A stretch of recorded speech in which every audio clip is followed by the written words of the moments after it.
everybody. Welcome to the first video episode of Obsessions of a Roller Skater. Addie, I'm stoked that we were able to figure this out. I know, what a long process, but we finally got it, right? It is a long process. If you could see what was going on behind my desk just to get like some sort of ample lighting in this room I'm in. You know, we have like a light here and a light here, and I'm like trying so hard to be like, I'm not being blinded. No, it's perfect. Oh, I'm stoked. Yeah, no, I think this is great. We can see each other and we have some video for people to see us now and who they're listening to. So I think it's going to be great. But skating! What's been going on? What's going on in your skate world these days? What's your recreation happening? We went to RollerCon. We have been in the works of what is going to be coming up this next month. As far as like October and fall goes, it's our favorite month. So it's a lot of videos that we're trying to like piece together.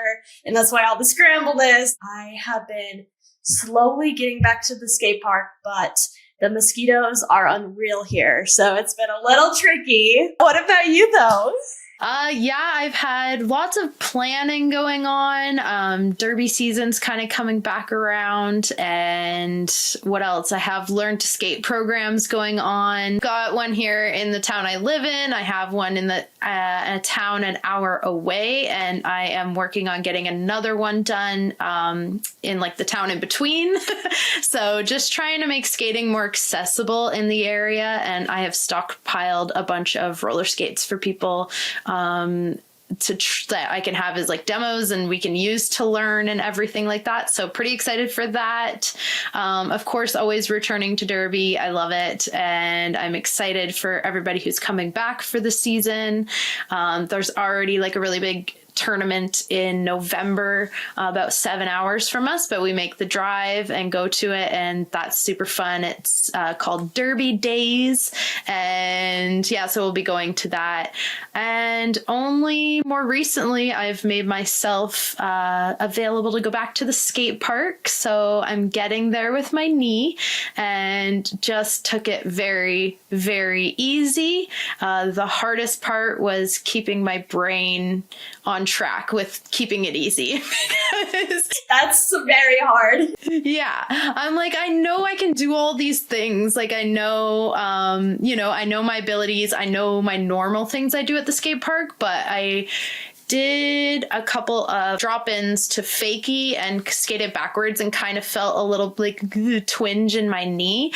And then I did a couple slides, and that was the motion that I did the first time it happened. And in that slide, I could feel it too. So it's not 100%, but it's a lot better. And I've got the okay from the doctors to be skating and stuff. So it's just a matter of like keeping it chill. And getting back to full force. But it's kind of cool because it forces you to try different things. So I recently started following Happy Tricks. I kind of always followed them, but like I saved a bunch of their videos, and I was like, I'm going to try some of these things. And even some of the basic things, I'm kind of like, oh, this kind of still seems like it's still a new skill to learn. So I've never heard of that before. Happy Tricks. Yeah, definitely. It's a challenge that they put on every year, I believe. And they put out a certain amount of tricks, like I don't know how many it is, let's say like 21 or something, and people just like hashtag it Happy Tricks like 2023 and that they've completed that trick. And I believe there's different levels of it. So there's like beginner tricks section, there's intermediate and advanced, and it's really cool. So if you're ever looking to learn new stuff, I think it's a good resource. What was it? It was Chicks and Bowls. They used to do it. It was like trick of the month, but I've never heard of like big old quantity of tricks. So yeah, that's awesome. I'm glad your knee's doing better though. Yeah, it's just one of those stingy things, right? Like you have to do the work to get it stronger, to get it better, to get it feeling better. And it's just a little bit of a slow process. So we will get back to total health soon. That's okay. And like always reviewing all of the beginner tricks, all of the basics it never hurts. Never, ever, ever hurts. Oh yeah, absolutely. You could always be learning something and you could always be improving something too. So, well, you guys went to RollerCon, so I want to know all about it. Yes, it was my first RollerCon. It was Sterling's first RollerCon, and we only went for a day. It was kind of a spontaneous trip. I believe that we were sitting in bed one night and we're like, okay, what are we going to do? What is coming up? What can we go find? And then, lo and behold, there's RollerCon. We're like, oh, genius. There we go. So bought the tickets, and then going there, it was interesting because since I've never been there, I was like, I don't even know what to pack. So I'm like looking up videos. I'm like, what do I pack? I mean, you pack your roller skates, and it's in Las Vegas. And I mean, I don't know how you are, but I'm not a fan of the heat. I despise it. We've had this conversation. Yes, I do like the heat. I don't like skating in the heat. Yeah, no one should ever skate in the heat. So the whole trip I was telling Sterling, I'm like, why do they have it in Las Vegas? Why not California where you can have the ocean side? So here I am being like a cranky old lady, right? The day of RollerCon, it was kind of like going to Disneyland almost. It's like the best way I can describe it. We got there and we're like walking down this like almost like office building. It's like turn after turn of like hallway. Got lost a few times. Luckily there was like random derby skaters and groups that seemed to like know where they were going. So we're just like those stragglers like tagging along, right? But yeah, once we got into like the gigantic ballroom of it, it was just like, oh my gosh, like where do I go? There's just so much. So I'm over here like ready to go, and something's like, oh wait, we gotta like pack the camera, we gotta get filming. I'm like, no, we must go. Such is crazy. I mean, have you ever gone before? I don't know if I've even asked you. No, I had a ticket to go in, I want to say 2019 or 2020 because the pandemic canceled it. And I wasn't able to go. I got a refund I didn't even get a refund for my flights because we were like, what's going to stop us? It doesn't have to be refundable. Luckily, they gave us a flight credit, and then I used that flight credit last April to go to Moxi camp. So I still made something out of it, but still had like a ton of FOMO seeing everybody at RollerCon this year, and it's on the list. I want to make it happen. I want to make a few things happen next year, so we'll see what the budget allows and what time with work and stuff allows, but it looked amazing, and I think it could be like super fun because it's just where Moxi camp was like just park skating, and it was super awesome. And I totally get that feeling of when I showed up at Woodward skate camp. It was just like Disneyland for skating. You're like, oh my god, I want to hit that, I want to hit that, oh my god, look at that section over there, oh my god, look at this thing, what the heck is this? Like, you can literally skate everywhere there. So it was crazy. And I'm sure I would have the exact same reaction walking into RollerCon and being like, skate park, derby, like, I don't know where to go, like vendors, bags, oh my god, like I would just love it. Yeah, it was kind of crazy because like coming in to it, since it was my first time, I didn't like do too much research on RollerCon, which was good and kind of a bad thing at the same time because there was so much derby happening that I was like overwhelmed. I'm like, whoa, there's Amazon women literally everywhere. And it was awesome. Like there were so many like derby teams, and they all had like different vibes to them. It was really awesome to see like the different types of bouts that they would have and all of it. Isn't it so funny too? Like, how often are you roller skating with or like around other roller skaters and like not on your skates? I don't think we realize like how tall you actually are, or people like how tall people are when they have their skates on. I remember experiencing that at the WFTDA champs in Portland when we went down there, and just like it was kind of the first time I was around roller skaters but not on skates myself, and I was like, oh my god, everybody's like huge and like just these larger than life kind of people, and like it's so amazing, but just so much personality going on too. It was funny, like, just seeing everyone because they had all of these classes in the back, and then there was vendors. Everyone was super nice out of the vendors. Love chatting with them. And then you have the park skating, and it was so bizarre. I've never seen, like, for example, like estrogen or pigeon in like person before. It was kind of like surreal. I was like, whoa, how do you pack on that much muscle? Like seeing estrogen's legs in person, I was like, holy hell, give me your workout plan. Those are amazing. Yeah, they're ripped. It was amazing. And like there was a skate park competition and we watched it for a bit. We only stayed about, I want to say about 3 hours out of the day.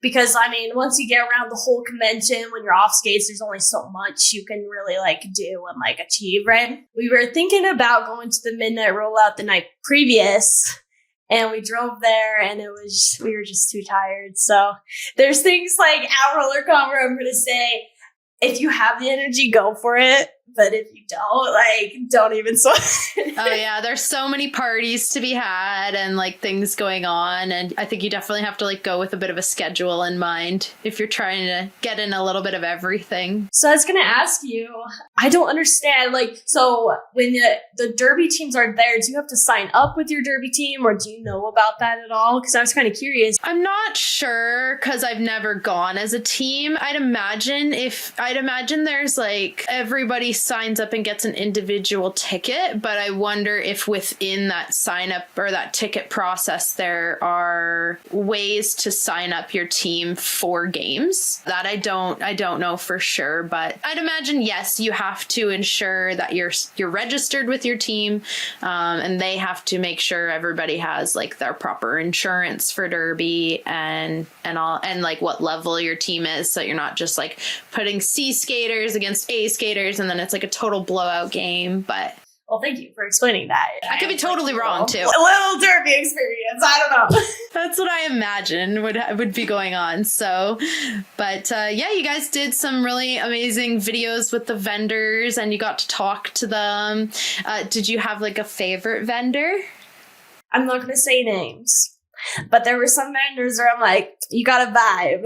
And I don't know if I like your vibe, so I'm gonna walk away. But there was a lot that I really, really enjoyed. Like, especially the more, like, smaller ones, like, more tucked away.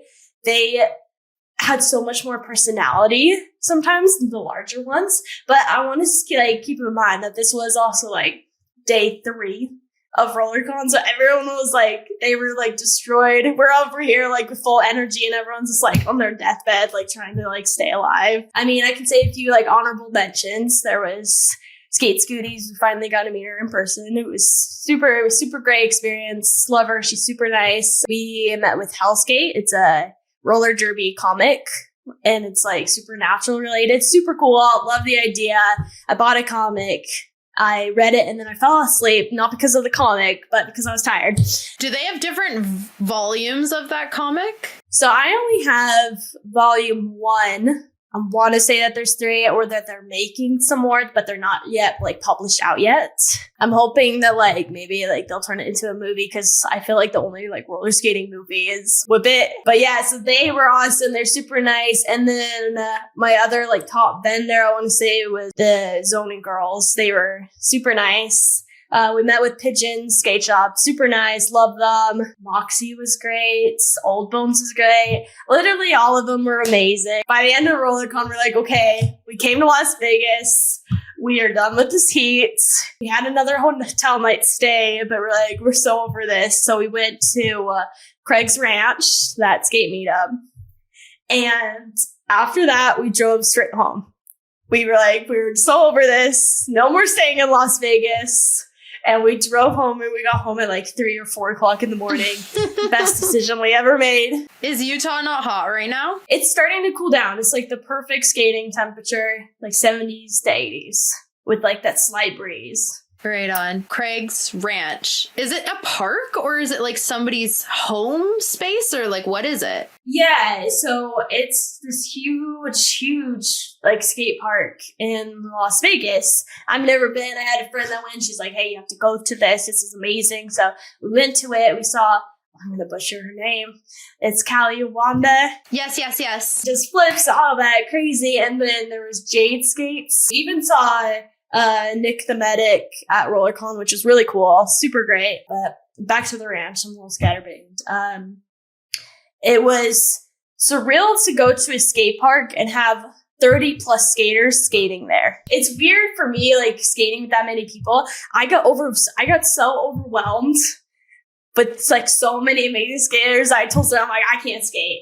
I got like publicly shamed, like to myself. I'm like, I'm shameful. Don't look at me. Even though like everyone of all levels, I was like, no, I can't do it. Like, it's like if you're public speaking, just can't do it. It takes a while too, like in a new space. It always takes me like an hour to get used to like a new park. So I found that kind of difficult at Moxi camp. I found that a little difficult, like just not having enough time in one space to initially, and like kind of wanting to do everything, and it was a little overwhelming, and I should have just like took it back a step and just like did a thing here, or like figured out something I wanted to work on. But I mean, it's just your first time and you're really excited too. And I am like only now having like little more crew sessions of skaters. So being around that many people, and then like so many like higher level skilled people too, you're just like in awe and like amazed. And then, yeah, it's a whole thing. I have only like skated, I want to say up to like 5 skaters like at the same time, like at the park. And I am horrible at comparing myself to people. And so when I see all these many skaters, I'm like, I want to send it, but here you are, like providing magic. It's a little hard. You're like, what am I even doing here? But I mean, I always have to like remind myself too, like those people have the opportunity probably to skate every day, or some people are just have a little more natural ability, or haven't had any injuries, so they still don't have that, like, don't do that in their brain. It's a little more apparent when you've hurt yourself like considerably a few times, that is a little more apparent. So yeah, I mean, there's so many factors, but at the end of the day too, it's the like world of skating has just like boomed again and is like vast, and there's so many different people doing it, and their skill sets just like come through.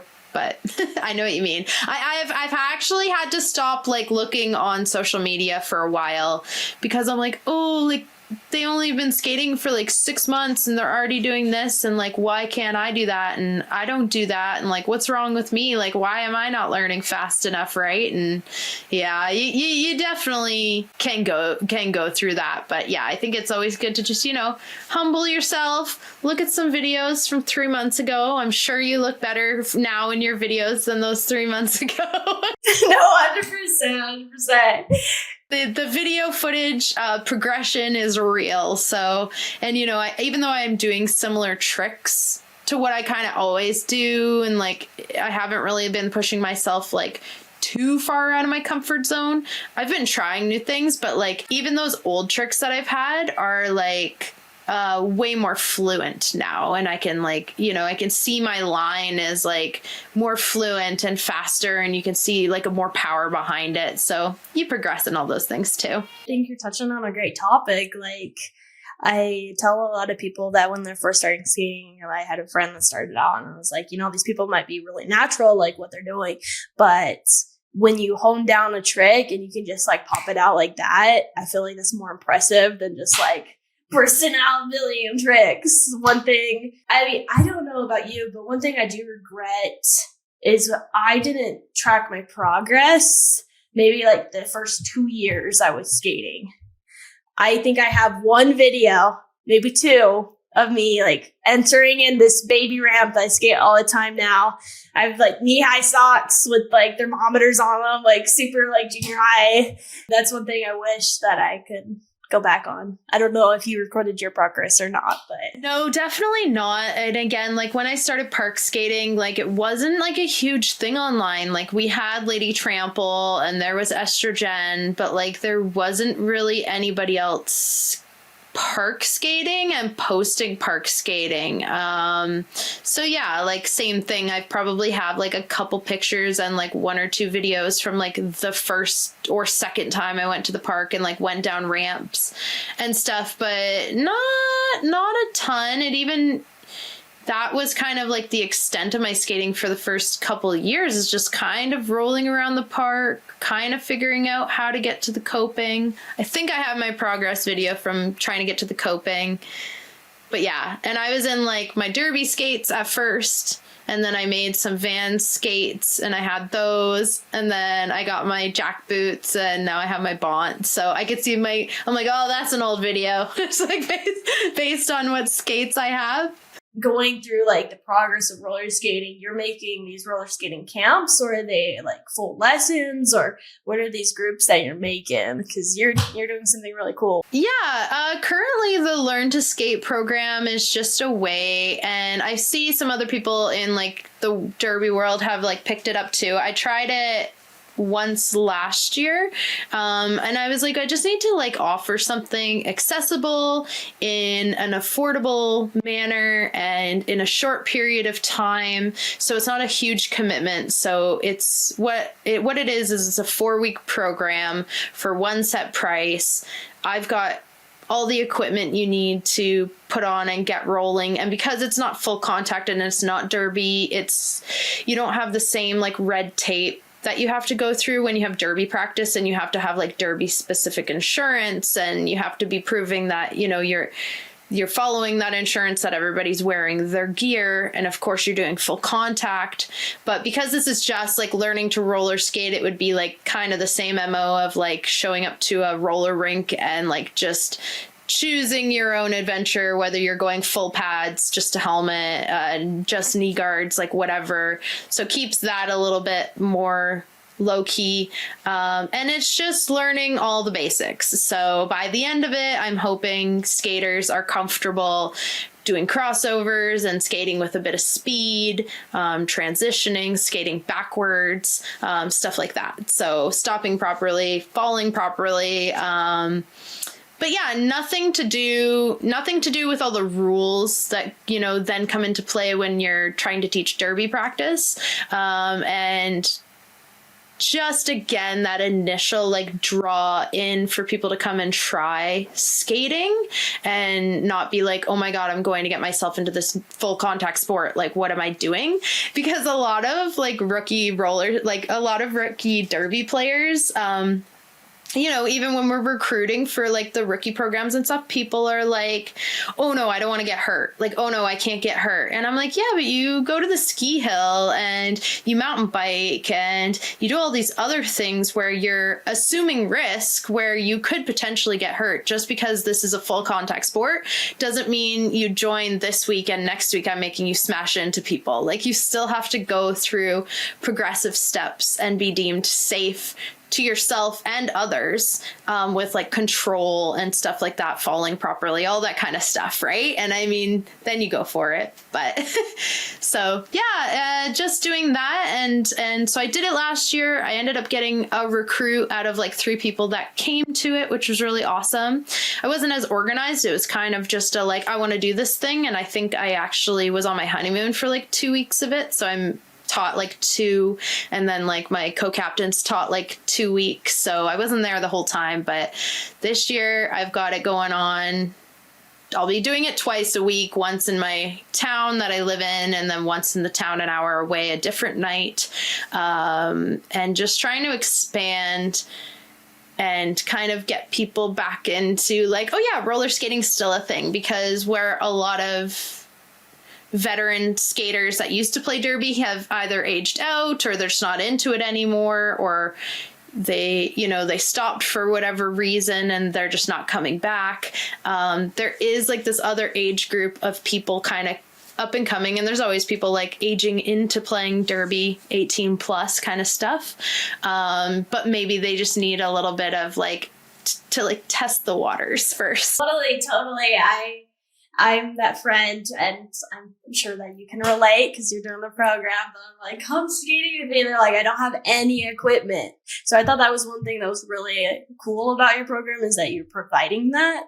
Yeah, I've just hoarded gear, and anybody who wants to give me their gear, there was kind of a bit of a like stockpile of it that we've always had from derby, but I've like been continuing to make it more of a point to get stuff. And even more recently, I went on Roller Girl's clearance sale. So Roller Girl is one of our skate shops, local skate shops. It's like 7 hours away. It's fine. And they have like a big clearance sale every year. So I was able to get a pair of Rio skates for $30 without wheels. So, and they were like a size, like they're probably a size 8.5, 9. So it works out great. And I have tons of wheels that I've hoarded. I was able to get some men's boots that for $10, just the boot, but they're size 12. So now I just need to find some hardware to go on it and I can make those work too. So I'm always kind of scrapping things together and grabbing things when people want to get rid of them. And I'm willing to like invest a little bit at like $20, $30. Of course, donations are always more preferable if people are going to donate, but I love it so much and I love skating so much and I love derby so much. And I'm just not like, I just want to make it happen and keep it accessible. So I'll keep all the stuff and wheel the giant bag of skates that's heavy as around. That's awesome that you're starting with the basics and then transferring that over to derby. Yeah, thanks. Yeah, and it's been a work in progress for sure. Like I've, the last few years, I've been like doing one-on-one lessons with people, whether it's park or whether it's just basics. I've kind of been putting myself out there and not like it's super lucrative or anything, but I get people like wanting to do it. So, kind of started doing that and just getting like comfortable with myself more teaching because I've never actually until the last couple of years like been the teacher, right? So also people are like, oh, how do you do that? And I'm like, hang on. And I'm like, I like do it thinking about it like, okay, this is how I do it. And then trying to explain it. It's good for you too because then you can like review it and it just breaks it all down. It's great. Yeah, and now I'm starting to like repeat things more and do things more, and I've said it before and I've taught it before, so now it just comes out more fluently as well. And I went to a boot camp, I don't even know when it was, but like a while ago for derby with Falcon Punch from Montreal. And Falcon Punch was there, but it was Miracle Whips clinic that they put on.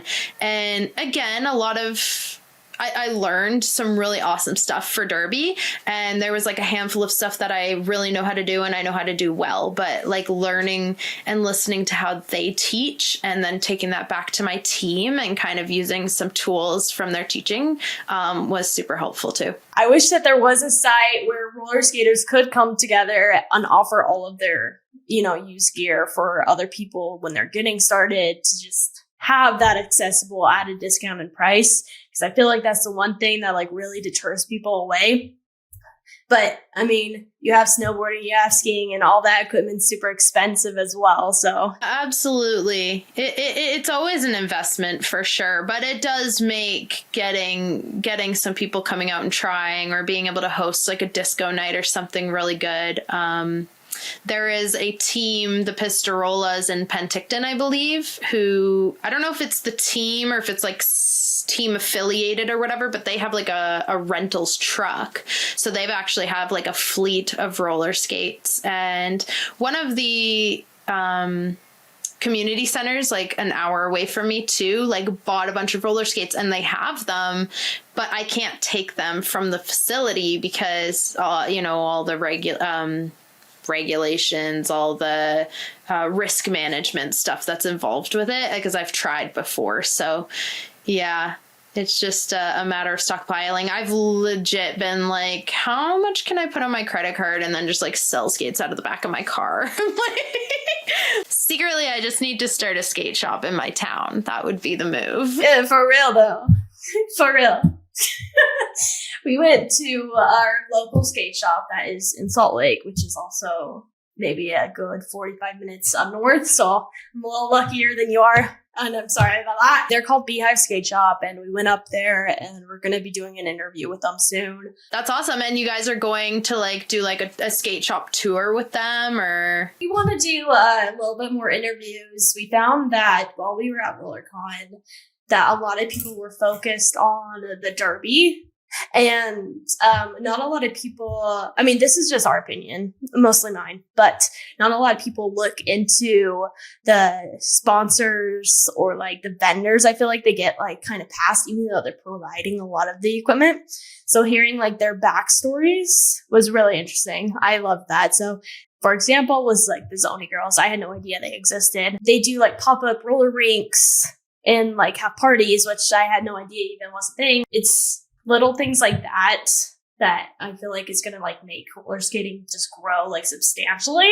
Those are the backbones of a lot of things. Like you said, like those are the people who are keeping their skate community alive where they are. They're bringing new hype to roller skating. You know, they're innovating what roller skating can be and can do and where it can exist, right? And I wholeheartedly agree that those people deserve the attention and some interviews, some personal details, and just getting it more widespread. Because like you said, you know, there is a plethora of skate stuff out there, so it is starting to get a little, you can get lost in it really quickly. So we definitely want to help everybody out like that and help them stand out too. Oh, 100%. And speaking of new skate stuff, I just wanted to see your opinion on this. So Moxi came out with Arizona skates. Did you see those, and how do you feel about that? I saw Estro wearing them, and I see that it's like the color of the Arizona tea, right? The tea, that's what it is, the Arizona iced tea, which is delicious, by the way. I really do like that tea, but like I would say they were interesting. I guess you can buy them. Again, I haven't really looked into it too much. I guess you can buy them, and that's interesting if you like the look and stuff, but I would put it on par with like Vans doing they always have a collab going on with like The Simpsons or like Snoopy and like stuff like that. And I would kind of put it like on par with that. It keeps things exciting. Totally. And the other thing I want to mention is while we were at RollerCon, Moxi shared like this new secret item that's going to be coming out. I'm looking at this box. I'm like, when are they going to like open up the box, right? There's a jackboot on it. I'm like, oh my gosh, is this the secret item? I'm like, what's different about this boot? Like, I'm looking at this boot. I'm like, this is just a black jackboot. So I asked the Moxi worker, I was like, hey, like, what is the secret item? And she's like, oh, well, it's a low-rise heel for the boot. Like half an inch, like cut off. I'm over here feeling like an idiot. I'm like, it's so cool. I was pretty excited to know that they were making a low heel boot, because that's one thing that I don't love about my jack boots in the park is that it feels too high. I don't wear high heels. Like, I understand the mechanics of why it's there. Bonds actually aren't that much shorter than Moxies, but they are a little bit, and it's internal, so you just don't see it aesthetically. But it was I do like how my jack boots fit a little more snug around my foot. So I don't know. I was kind of like excited for it, but I could understand like the oversell of the hype, and it's like, and then they said, oh, for now it's just going to be like a custom. I'm like, okay, cool. So like, do you not like it that much yet? Like, why aren't we just like putting out a line of lollies in it or something? Like, try and like just have it to the market right now. Like, I'm sure people would buy it. Honestly, it's a great idea. I feel like the Arizona skate should have been there, but personal opinions, because I do like the heel, but having a low rise heel, I've skated in that. I don't know how you do that. It feels very different. Yeah. It's because my derby skates have no heel in them. So my agility and my comfort, and I'm like, I can jump on my derby skates and everything like that. And people like Bomba like wear Antics to the park. There's no heel in Antics. It's wild. Yeah. And I skate Antics for derby. Like, they're a high ankle boot, like on the ankle, but there is no heel, and you need that like flat foot for like more side to side agility and stuff and gameplay. So it's definitely, that's why I was excited for it, because it is a bit of a crossover in between my worlds. And as long as I skate enough at the park at the same time of skating derby, then it doesn't feel different. But like over the pandemic when we didn't have derby for 2 years and then going back to my flat skates, like it felt so weird. And the first time I got jack boots, I was in Whistler, and it's like a, big ski resort area, but it was summer.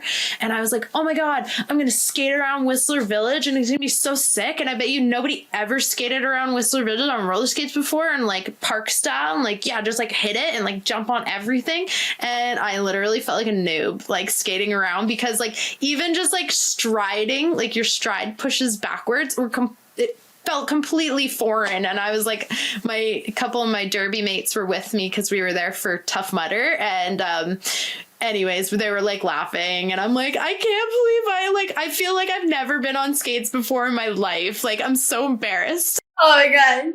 I'm excited for more boots to come out. The other thing that I've noticed is all of the jack boots are discounted now. Oh. I don't know if that's gonna last. They went from like $700 to $800 to $500. The ones or the twos, or all of them? I believe it's just the ones, but I saw on Moxi and on Pigeon. I mean, I was tempted because it was a Neo package. Yeah, well, they're probably phasing them out. It'll probably just be the twos, right, going forward. So, and then they'll innovate it again, or have the mid heel or short heel or whatever they're gonna call it come out. So, yeah, I have the ones. I like them. They're great, and I have flip flopped like back between them and in the park and stuff. But so far, I'm liking my Bonts. So yeah, keep to those for a while. All right, we are back. We had a little bit of technical difficulties there, and it might be the next day, but we are here and we were back. So yeah, I think when we kind of cut off there, we were going over your jack boots and stuff, but you got out skating this afternoon.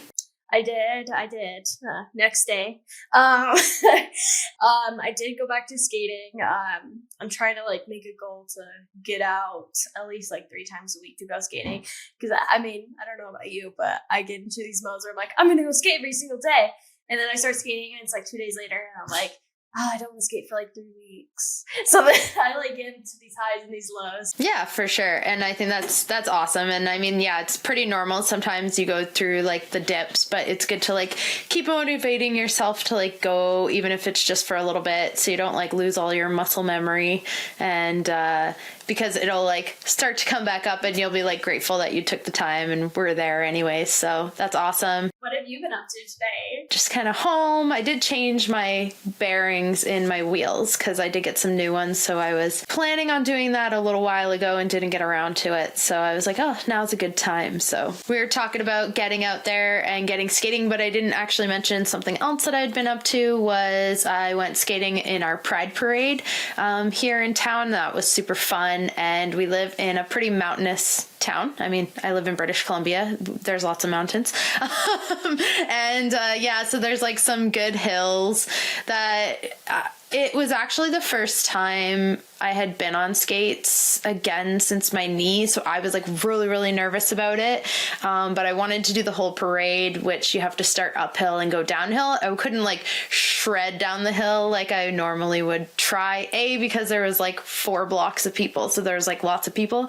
And B, because I was just like really weary of my knee still. So I had my knee stabilizer on and I was just like cruising on my toe stop backwards going down the hills. And once you get down to the main road, then it's nice and flat and it was cool. And one of my other roller skate friends met up with me down on the flat part there, and we had a little dance party after at the end on our skates, and people were all so stoked to be out and like see people roller skating, although I still like think more than 50% of people who see me on my roller skates are like, oh cool, like nice rollerblades, or oh you're rollerblading, and I'm like, they're roller skates, and then they're like, oh my gosh, I'm so sorry, but I'm like, yeah, it's all right, I'm just out here to educate. I love that. Spread the word. There's more than just rollerblading. There are roller skates. Yeah, I think like rollerblades are such a 90s thing, right? So unless they're like a little older, then a lot of people they'll just naturally say roller skates. But I think anybody kind of on, I don't know, millennial scale, slightly older, right, are like thinking like, oh, they're rollerblades. I don't know. It's just what comes to their mind first because it was big in the 90s. Yeah, I was going to ask you, did you plan on like going with someone, or did you plan meeting with that person day of? Or how was that? I had like originally, because I run like a community skate page for our area just to try and keep it more like not just me posting myself. So I run Coots on Quads and we live in the Kootenays. So I tried to like host it as a bit of an event, and I'm always putting things out there that I want to do. When I showed the skate movies at the skate park, like it was under Coots on Quads, and I'll like host like meetups and try and get people together and do hangouts or do like Halloween skates or anything like that, right? Any kind of get together. It used to be our SIB community, but since SIB's disbanded and changed, I renamed it. So yeah, I kind of do it under that. And again, there's not a lot of people here, period. There's just there's not a lot of skaters who are like confident with their street skating ability. It is very like intimidating, I think, right? And you just kind of have to like put yourself in the environment and like go and try it and do it to gain the confidence. But yeah, so they're not always like the down on the street ones aren't always as big rollouts as I would like them to be, but we're getting there. More people have been on skates now for a little while, or they've been dance skating for a little while, or doing whatever, that they're like gaining confidence and starting to come out or want to come out. And I keep encouraging people, like, if you ever just want to go like cruise like a road, or like, you know, 3rd Street has really good pavement. Like if you ever just want to go cruise down there and like learn how to street skate, because when you're going down like substantial hills and stuff, where you're picking up speed on the roads, there's definitely like skills you should know, like carving, and you should know how to, I think you should know how to transition quickly and use your toe stops to stop. So you can like, oh, there's a stop sign coming up, I better stop. I can't just like blow through it and hope nobody's coming. So I would recommend that everyone learns how to do that. And I think that's great that you have that whole community set up to where you can learn those basic skills. And if anyone is going out, then they can at least offer to have a buddy come along with them, because skating by yourself is so lonely. Like at first you love it, you're great, this is my quiet place, but then you realize like, oh, I need just somebody. Because then you can kind of like learn off each other, which I think is really great. Yeah, 100%. And like I'm the kind of person too, I mean, I do a lot of things by myself, or have in the past, and it's just by default. Like I'm passionate, I want to go do it, I'm gonna go do it. I'm not really gonna let like somebody being there or not being there stop me, but it's always more fun with people, absolutely. And yeah, it pushes you to push your limits, especially when you see like a like-minded person that you are like, oh, like my brain, when I like watch people do tricks, no, not all tricks, because some people are like here and, you know, I'm here. And if the person I'm skating with is doing something like here, I'm like, oh, see, brain, human can do. You do too. And I get like that encouragement, or like say in the street skating aspect, you're like, oh, this person's kind of going fast. Like maybe I'll push myself to try and go a little bit faster and see if I can keep up, or something like that. So it helps motivate you as well when you skate with other people. We talked about a lot of stuff, and yeah, I really just wanted to like come on and kind of wrap up our whole shindig of the first audio visual episode of Obsessions of a Roller Skater, and I thought this was really awesome, and I'm looking forward to keep doing it and keep seeing what we can make of it. And hopefully everybody watching is enjoying and is going to leave us some comments and let us know what they think of the video aspect of it. Did it make it more enjoyable? Are you listening to the podcast for the first time because you saw the video? Let us know, and follow along on Obsessions of a Roller Skater over on Instagram. You can follow my handle here too, 16 Bearings. Go check Adeline's skates out. They're awesome. They have a lot of amazing content, like roller clips weekly.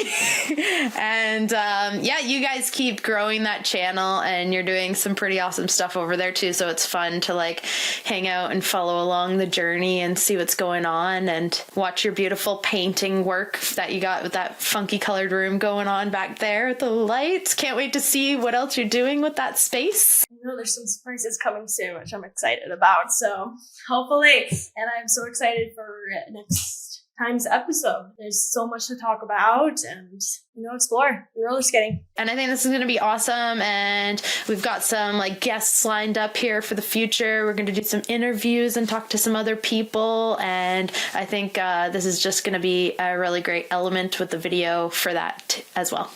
Awesome. Well, thanks everybody for listening. Again, make sure you tune in to all of our channels and see what's going on, follow along, and let us know what you thought of this episode.